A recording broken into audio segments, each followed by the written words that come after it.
Ese es de ti, ¿qué pediste? Pero lo tienes que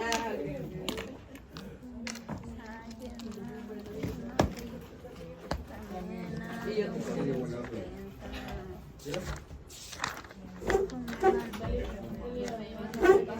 Mira, me ¿Quién es su estudiante más igualador? Mentira.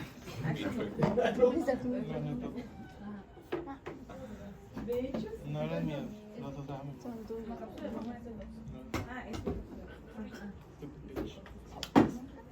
Ahí, perdón.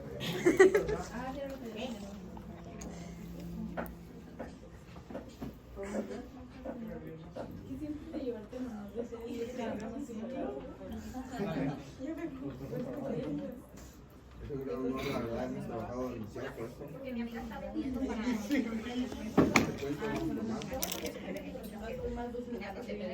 sido muy fácil, pero estamos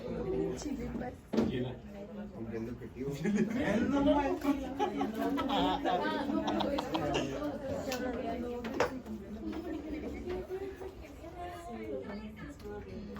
Una pregunta,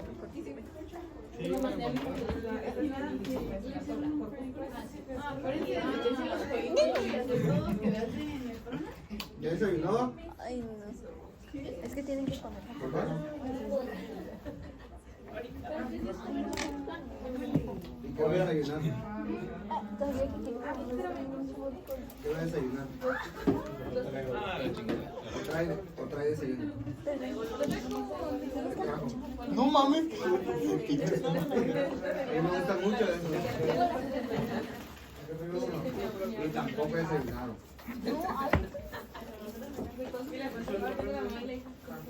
desayunando ahí. No, eso no tiene que ver. Seguro la graduación. Ay, no, como en 8 años. No le digas mamá.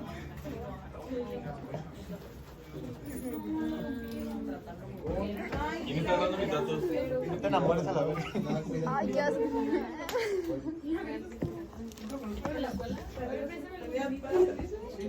Ay, ya, güey. Aquí estamos muy buenos.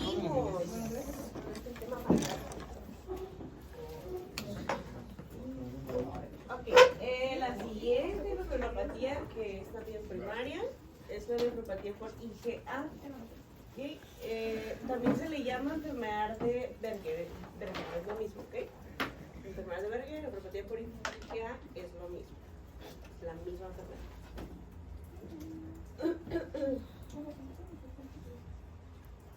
Entonces aquí va a haber depósitos, como su nombre lo dice, nefropatía por IgA, va a haber depósitos de inmunoglobulina A, ¿okay? Donde predominantemente se van a depositar las inmunoglobulinas A en las células mesangiales, ¿okay? Pues ahí es donde más se va a llevar a cabo el depósito de IgA, en las células mesangiales, que son las que andan ahí como en medio, ¿no?, de todos los ovillos capilares. Esta enfermedad de nefropatía por IgA sí ocasiona hematuria, ¿okay? Es muy característica la hematuria, entonces los pacientes van a cursar con un síndrome nefrítico, exactamente, ¿okay? Es una de las glomerulonefritis más frecuentes en todo el mundo, ¿okay? Es muy común.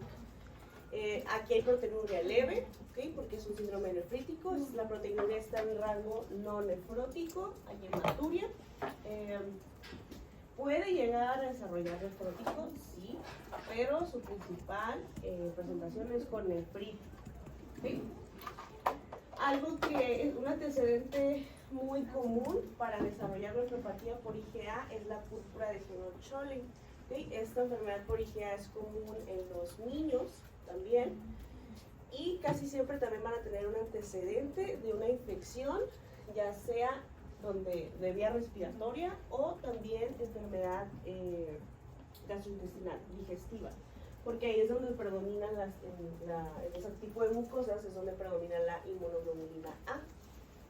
Entonces, La púrpura de Henoch-Schönlein es una vasculitis, es una enfermedad autoinmune, característica que solo le da a los niños, ¿okay?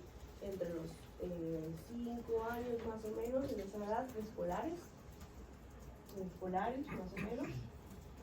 Y los glomérulos como tal pueden estar normales, pero las células mesangiales son las que se ven proliferadas, depositadas por inmunoglobulina A. Puede llegar a ver semilunas, pero igual, las semilunas no son características de esta enfermedad. ¿Sí? También puede haber presencia de leucocitos, ¿sí? Infiltración leucocitaria. Pero lo característico es esto, depósito mesangial de IgA. ¿Okay? También puede haber células del complemento como C3, C4, sobre todo C3. ¿Okay? Puede haber otras inmunoglobulinas presentes como IgG y IgM, pero igual, predomina IgA. ¿Okay?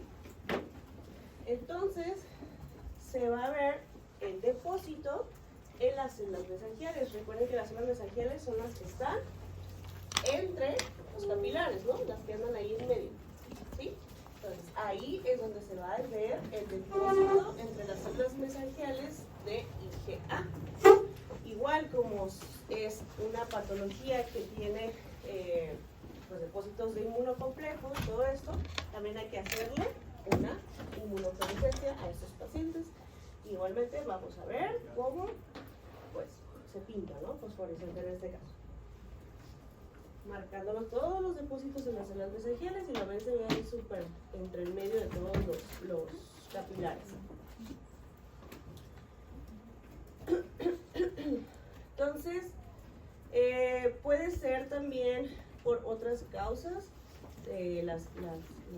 la enfermedad por IgA, pero se asocia casi siempre a esta, a la púrpura de Henoch-Schönlein. Puede haber otras causas secundarias, otras enfermedades que también son de causa autoinmune. Puede ser también una hepatopatía como la cirrosis, la enfermedad celíaca, que es una enfermedad autoinmune del intestino. Puede ser también el VIH, la psoriasis, otras enfermedades que son también de tipo autoinmune. Pero lo más común es púrpura de Henoch-Schönlein y alguna enfermedad respiratoria o gastrointestinal. ¿Okay? Por la prevalencia de IgA en ese tipo de mucosas.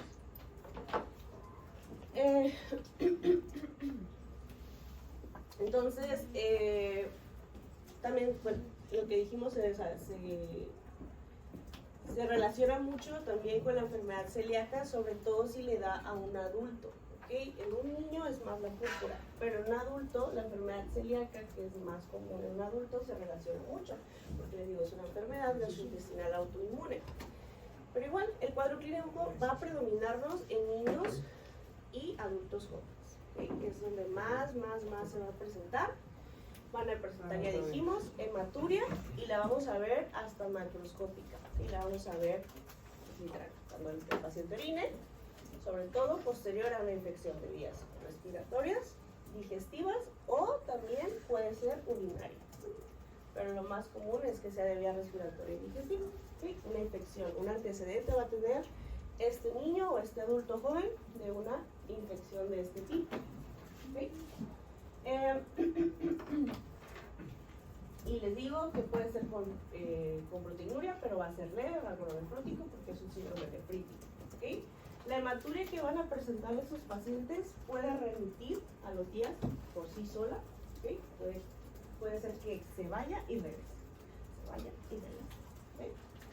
Igual puede evolucionar como todas las otras glomerulopatías a enfermedad renal crónica, pero esta no tan rápido como otras glomerulopatías. ¿Okay? Igual se puede complicar esos pacientes con los otros síntomas que componen al síndrome nefrítico, como es la hipertensión, por ejemplo. O si el paciente comienza con proteinuria en rango nefrótico, ahí ya decimos que está complicado como la nefropatía por IgA. Entonces, esos son criterios de mal pronóstico. ¿Okay? La nefropatía por IgA en realidad pues no es grave, por así llamarlo, pero si existen otro tipo de daños, se les denomina que es mal pronóstico. Que la edad de presentación sea diferente, que no sean niños, adultos jóvenes, que sean personas mayores, lo hace factor de mal pronóstico. Que tenga proteinuria en rango, o sea, mayor a un nefrítico, eso lo hace de mal pronóstico. Que exista hipertensión o que exista deterioro de la función renal, baja de la tasa de filtrado glomerular, lo hace factor de mal pronóstico para la enfermedad. Lo ideal sería, un buen pronóstico para nefropatía por IgA es que pues, exista la hematuria con proteinuria leve y que no exista daño, o sea, no exista lesión renal aguda en este caso. ¿Sí? Eso sería buen pronóstico. Igual, si se empiezan a manifestar otras cosas histológicas que no nada más se caracterizan por los depósitos de IgA en las células mesangiales, que empiezan a aparecer esclerosis, otro tipo de proliferación, eso también le haría de mal pronóstico. ¿Sí? Bueno, De hecho, o sea, que la púrpura de Cloche era en niños. es el niño, es una vasculitis autoinmune, Y la otra que había dicho para jóvenes, enfermedad celíaca. celíaca. Celíaca. Son las causas más comunes. Sí, o sea, de una enfermedad de base primaria, sí. Y si no, les digo, va a tener un antecedente de una infección respiratoria, digestiva, o también puede ser urina. ¿Va?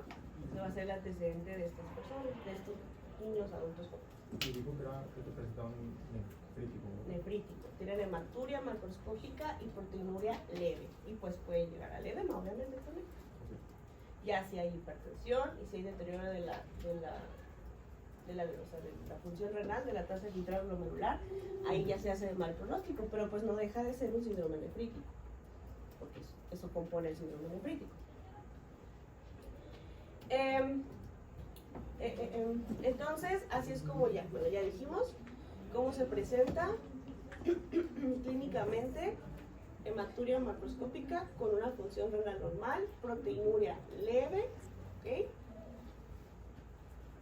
Y puede llegar obviamente a complicarse, sí, o sea, con todo lo demás del síndrome nefrítico, pero ya dijimos que eso lo haría factor de mal pronóstico, que haya hipertensión, que exista falla renal aguda, todo esto ya lo haría mal pronóstico, pero no quiere decir que no lo puedan presentar, al final de cuentas es un síndrome nefrítico. ¿Y qué se le da a los pacientes? Hay que darles igual. IgA para proteinuria, hay que darle esteroides, ¿sí? También la prednisona es la que más se usa de todos los esteroides en todo este tipo de pacientes, de todo este tipo de glomerulopatías. Igualmente, si no responde a los esteroides, es cuando ya empezamos a usar los otros medicamentos de inmunosupresores. En este caso, la ciclofosfamida, por ejemplo. ¿Okay? Es la que casi siempre es o ciclofosfamida o ciclosporina el que sigue. Ya de ahí nos saltamos hasta el tacrolimus, a la cianofrina, dependiendo, ¿no? Si el paciente no está respondiendo al tratamiento. Pero igual hay que tratar, ya saben, su enfermedad de base, por lo que haya presentado el síndrome, la nefropatía por IgA en este caso. ¿Okay? ¿Sí? Ok.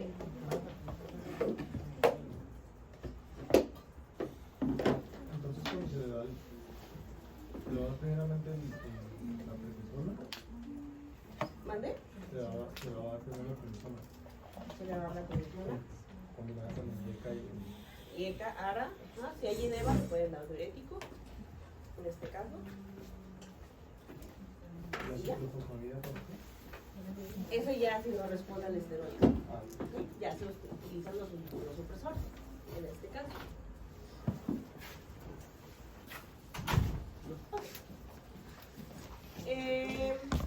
La siguiente es la glomerulonefritis rápidamente progresiva. ¿Okay? Esta enfermedad, por eso se llama así, rápidamente progresiva, porque evoluciona súper rápido la enfermedad renal crónica, ¿okay? Si no se trata pues rápido. Entonces aquí hay una pérdida rápida, como mencionamos, de la función renal, ¿okay? Hay oliguria y hay síndrome nefrítico. La oliguria pues pertenece al síndrome nefrítico.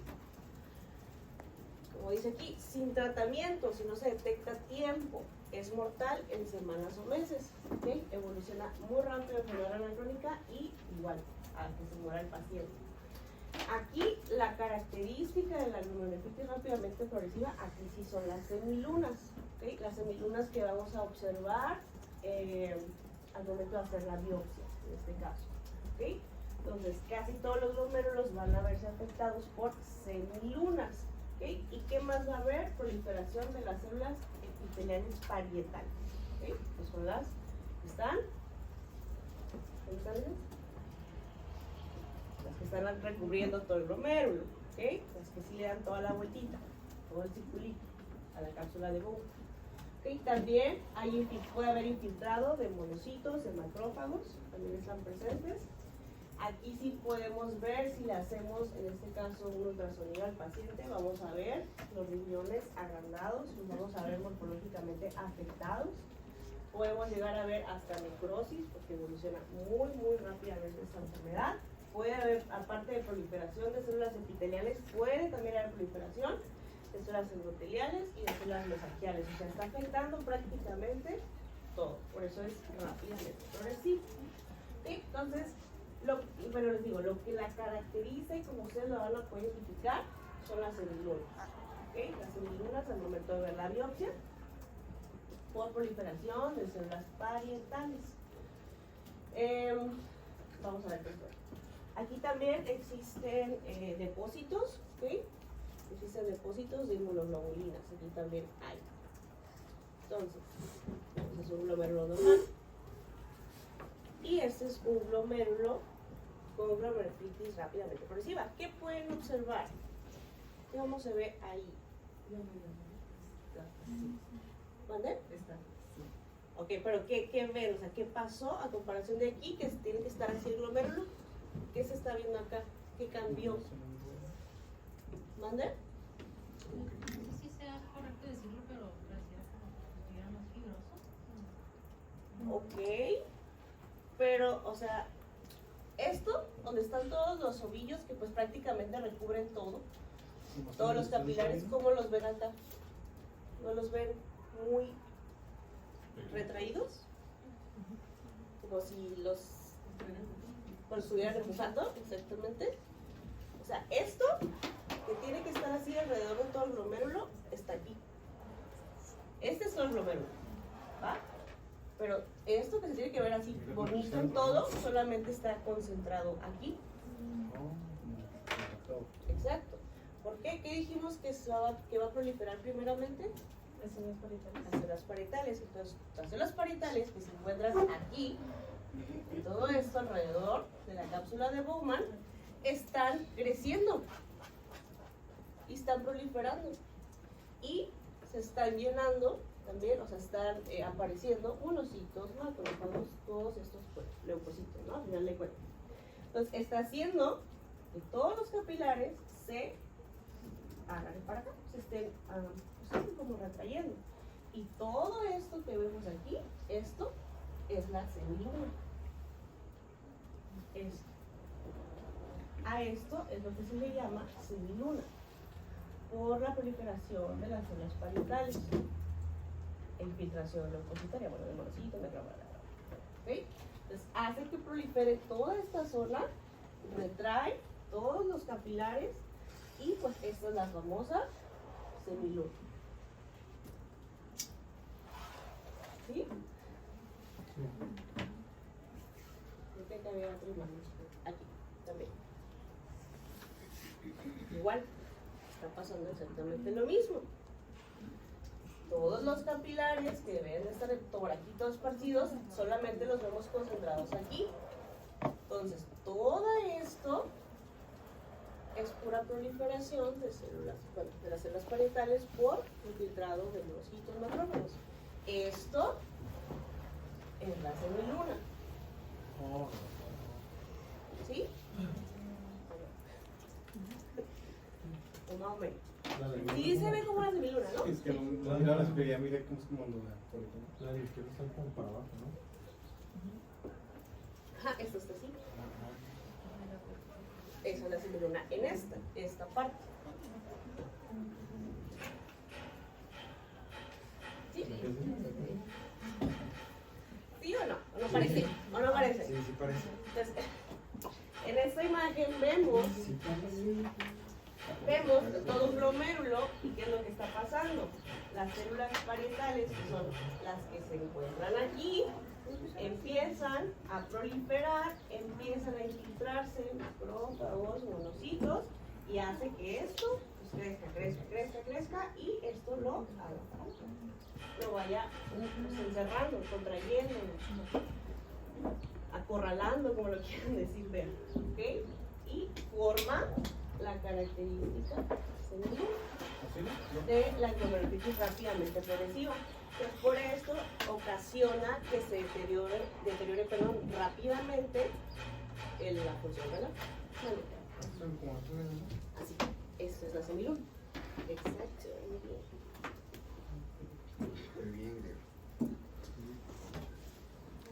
Sí. Obviamente esas semilunas también se pueden esclerosar, ¿okay? Se pueden fibrar. Entonces todo eso, pues, al final de cuentas, va a ser un tejido que ya va a caer en necrosis. Entonces, como les digo, esta enfermedad, si no la tratamos rápido, el paciente se va a morir, ¿sí? Por falla renal completamente. Okay, acá también estamos viendo, pero aquí le estamos dando como un zoom, ¿no? En este caso, al glomérulo, ¿okay? Pero en realidad lo que queremos que ustedes identifiquen aquí son las semilunas, que esta es yo creo que la más fácil de identificar. ¿Okay? La semiluna característica. Entonces,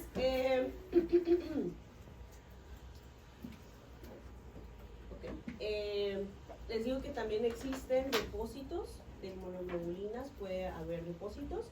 Entonces puede haber depósitos de IgG, de complemento, aparte de que proliferen las células parietales, también puede haber depósitos en la membrana basal glomerular. Ahí también podemos llegar a ver depósitos de inmunoglobulinas, sobre todo IgG. Podemos ver también otros como la IgA, podemos llegar a ver ahí también inmunocomplejos de IgA, igual depositados. Y también podemos ver neutrófilos y podemos ver, bueno, en este caso puede ser por los ANCAs que son de lupus. En este caso también pueden ir depositarse esos inmunocomplejos. ¿Okay? Entonces el paciente va a tener hematuria, ¿okay? Va a tener cilindros hemáticos en la orina, vamos a poder verlos si estudiamos el sedimento. Va a haber proteinuria moderada, ¿okay? Y va a haber hipertensión y va a haber edema. Entonces el paciente va a tener un síndrome nefrítico, ¿okay? La glomerulitis rápidamente progresiva tienen síndrome nefrítico mayormente, ¿okay?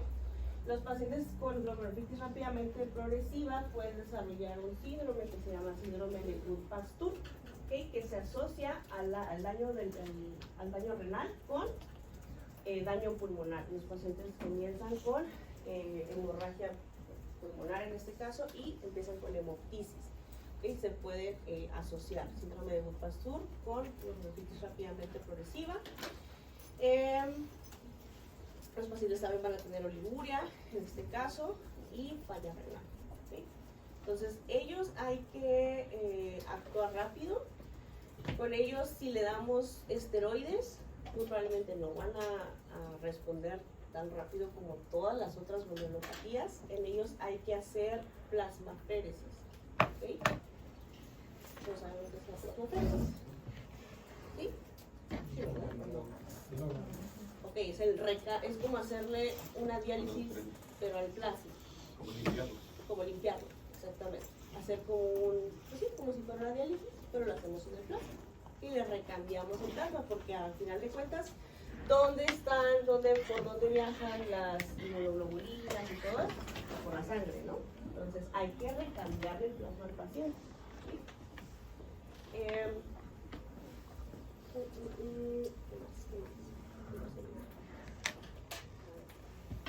Igual se puede clasificar, pero no nos vamos a meter en clasificación.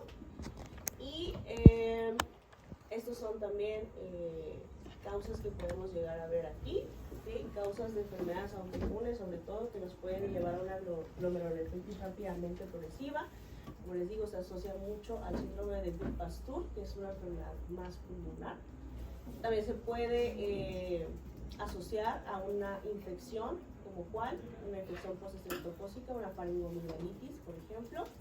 Se puede asociar a también alguna vasculitis, algún otro tipo de enfermedad de vasculitis, como la púrpura hemorroica en los niños, aunque no es tan común, les da más nefropatía por IgA, pero puede haber cualquier otra enfermedad autoinmune que también nos genere esto.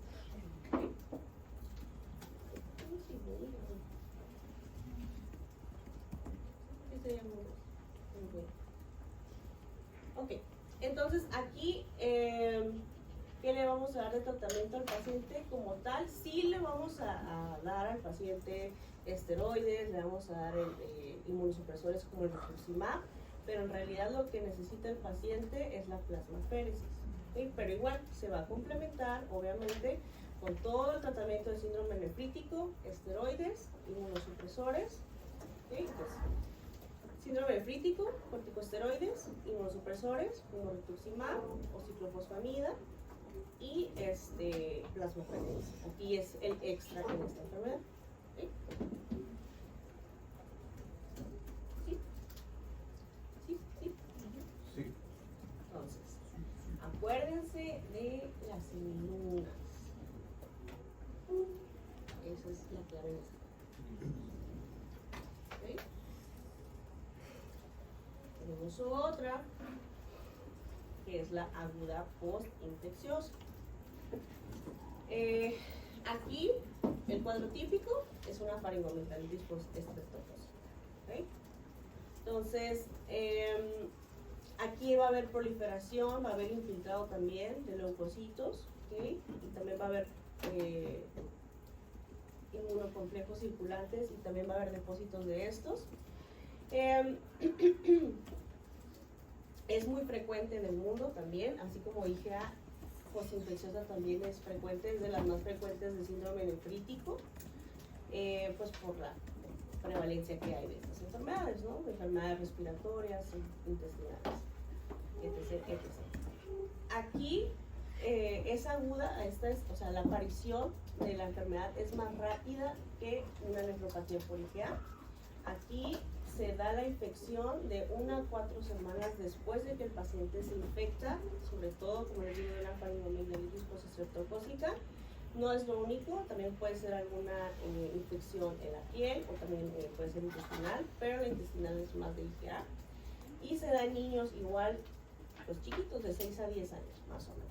¿Okay? Entonces, aquí lo que se ve más es la infiltración leucocitaria. Hay mucha proliferación de leucocitos, en donde se proliferan en las células endoteliales, en las células mesangiales, y si hay formación de semilunas lo vemos como algo grave, pero no es característica de las semilunas. Aquí, ¿okay? Entonces hay hipercelularidad por infiltración leucocitaria de células endoteliales y de células mesangiales. Ahí es donde más prolifera. Hay depósitos de las inmunoglobulinas, IgG, IgM, complemento, C3, ¿okay? Y aquí pueden aparecer una característica que se le llaman jorobas o se le llaman humps, ¿okay? Y se ven como unas jorobitas. Vamos a ver cómo se ven. Aparecen jorobas, ¿okay? Entonces, aquí vemos este es uno normal, ¿okay? Este es un glomérulo normal. Acá estamos viendo, ¿qué ven? ¿Cómo se ve? ¿Qué notan tan diferente aquí? La proliferación de células, ¿no? Se ven muchas células y se ven sobre todo concentradas aquí en las células mesangiales, ¿sí? Es donde más se miran, donde más.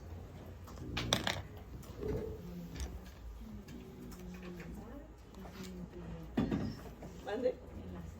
En las endoteliales. ¿Cuáles son las endoteliales? Las que rodean ¿qué? El capilar. ¿Sí? Entonces, eso es lo que vamos a ver. Eso es algo normal. O sea, no se parece nada a un glomérulo normal. Entonces la característica es infiltración leucocitaria en células mesangiales y endoteliales. Infiltrado leucocitario. Más la aparición también de jorobas. ¿Sí? Se le llaman así, jorobas, o se le llaman humps. En inglés le llaman humps. ¿Sí? ¿Dónde está la joroba? ¿En qué parte del glomérulo? ¿Qué parte del glomérulo es esa? Perdón.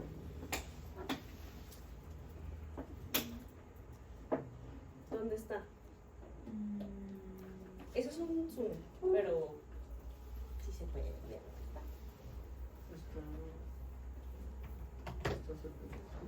¿Mande?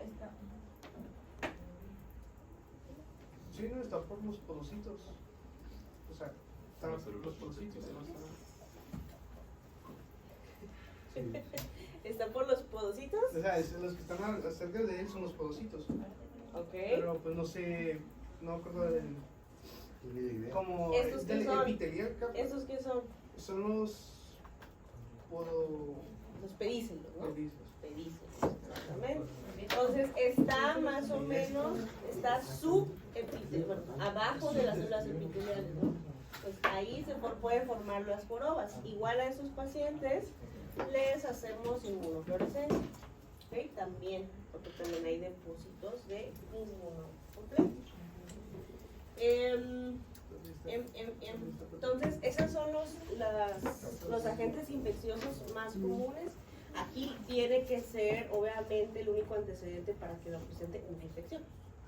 Lo más común, pues el Streptococcus beta-hemolítico del grupo A, que da una faringoamigdalitis bacteriana, pero no son los únicos, ¿sí? Hay más, estafilococo, neumococo, o sea, no solo bacterias, también hay virus, parásitos y hongos que nos pueden dar una glomerulonefritis aguda postinfecciosa, ¿va? Pero eso es lo más común. Piógenes, ¿sí? Especies piógenes.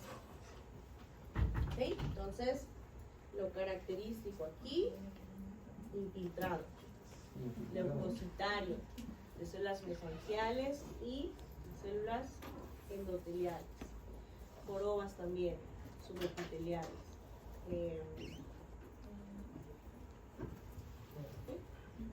El infiltrado que vimos en por ejemplo, la rápidamente progresiva, pues no es igual. ¿Sí? Allá se da en las células parietales. Y en IgA, ¿dónde se daban los depósitos? En las células ¿qué? Mesangiales. ¿Okay? Pero ahí como tal no es infiltrado leucocitario, es un puro depósito de IgA. ¿Cómo se le decía también a las jorobas? Humps. H-U-M-P-S.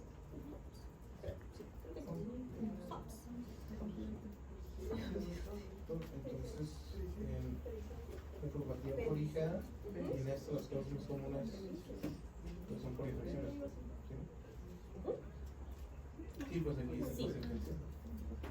infección. La posinfecciosa es exclusiva de infección por bacteria, virus, parásito o hongo.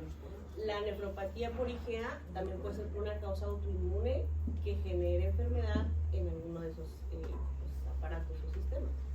¿Sí? Entonces, está bien. Neuropatía por hemoglobina, los depósitos no son. Células mesangiales, Y la glomerulonefritis progresiva. parietales. ¿Ok? Entonces, ¿qué está diciendo Alexis? Sí. Ok, entonces, lo más común, ya dijimos, Streptococcus beta-hemolítico, grupo A. En un 90% de los casos, esa va a ser la causa.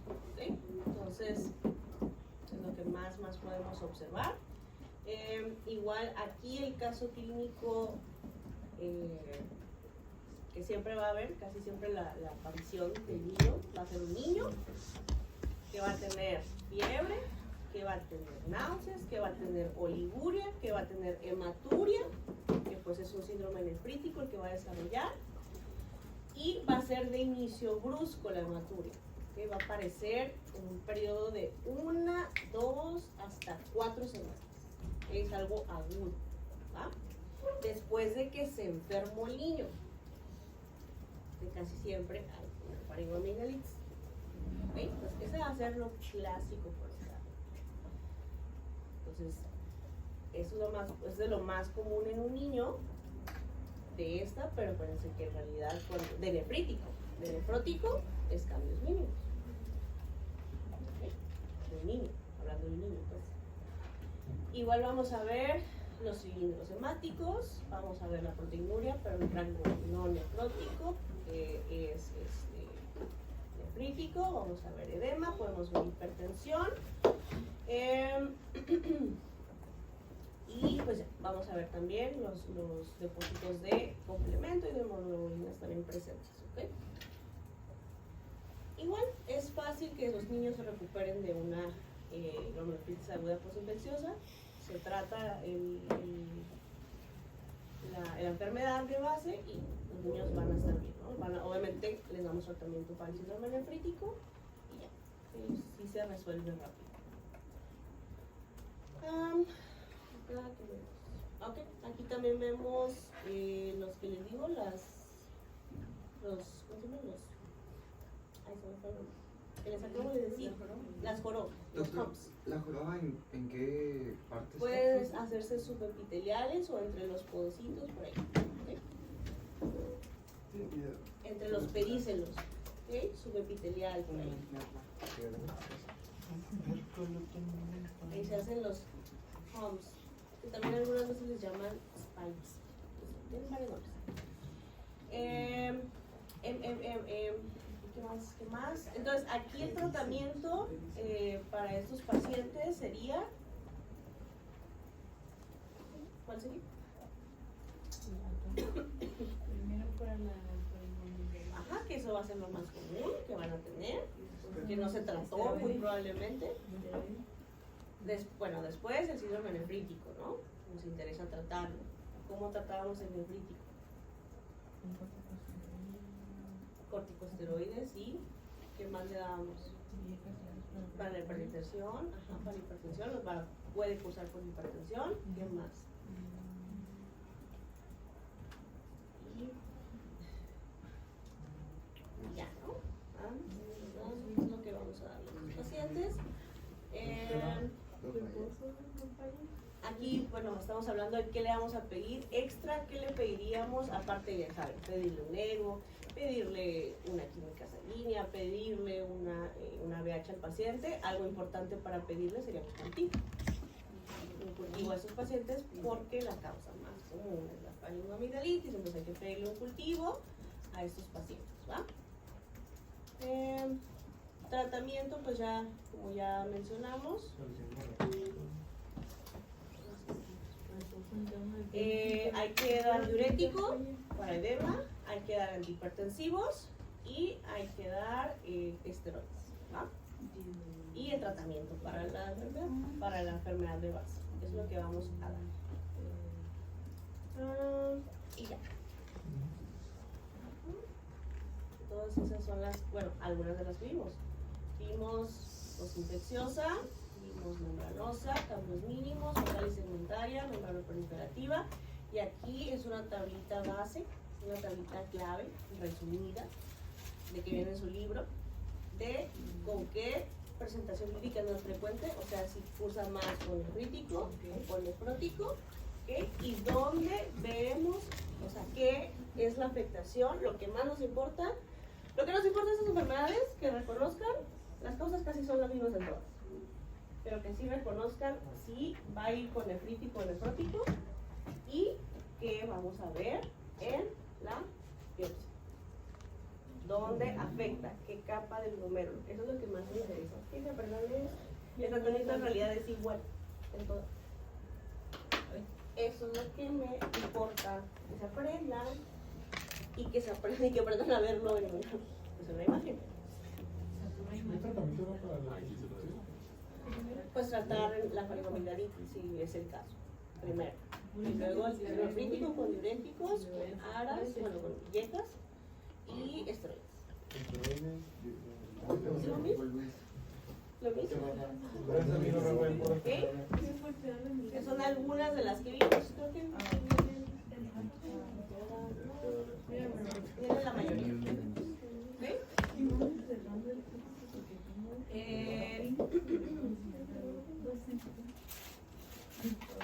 Aquí, esto sí.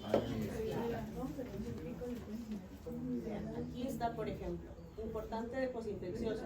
Dijimos que era un síndrome nefrítico, había hematuria, dijimos que se veía algo característico, las jorobas y el infiltrado leucocitario. Eso era algo característico, ¿no? Ahí están las jorobas.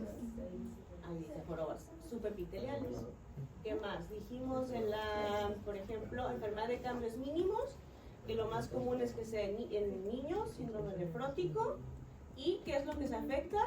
La pérdida de podocitos. Acuérdense que ahí es el borramiento difuso y ahí no hay depósitos de nada. Otra importante, por ejemplo, bueno, todas son importantes. Focal y segmentaria, pero Yo me acuerdo que nos pudiéramos como centrar más en esa. Lo que va a preguntar. todas se preguntan. Focal y segmentaria, por ejemplo. Nefrótico, ¿ok? Hay ¿cómo se llama? Pérdida de prolongaciones, acuérdense también. Hay calinosis, esclerosis y pues aquí vienen todas. Y lo que quieran, pero resuelven. ¿Okay? Les va a ayudar eso también. También acuérdense cuáles sí tienen depósitos de inmunocomplejos y cuáles no. Para lo de la inmunofluorescencia también. ¿Qué más? Pues cuáles son las únicas que no tienen inmunocomplejos, casi todas tienen. Cambios mínimos. Cambios mínimos no tiene, ¿y cuál más? Focal y segmentaria no tiene, ¿cuál más? Cambios mínimos, focal y segmentaria, ¿cuál más? Nada más, todos los demás tienen.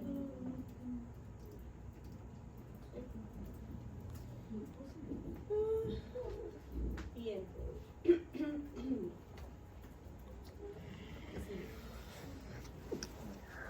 Vamos a la imagen.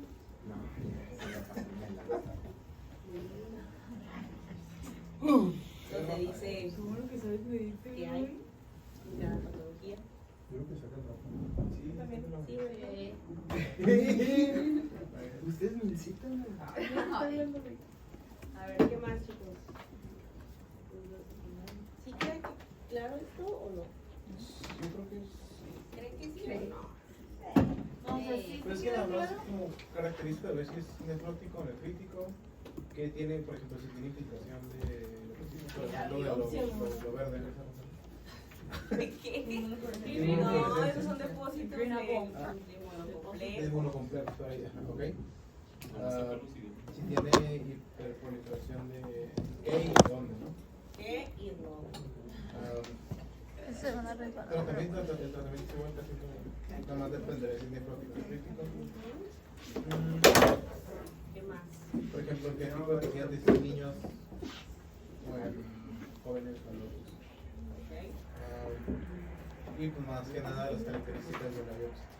Ajá. Sí, no, pues como que uno, Lo más esencial la biopsia es saber Es saber qué parte del lóbulo lo afecta. Eso es lo pero pues más en la tablita viene, ¿no? sí, ahí dicen. Pues de cada Pero una de las ese- patologías dice, les dije. Microscopio, proliferación, endocapilar difusa, infiltrado leucocitario. En la Pero pues sí estudié las imágenes. Esas imágenes o de otras partes. Pues las que vienen en el libro, en el Robbins, saqué el libro. en el Harris. Desde que abres un libro y. Ahí vienen unas muy bonitas, varias muy de Pero muy parecidas a esas. Sí, por eso le dije a la cámara. Sí, sí, sí.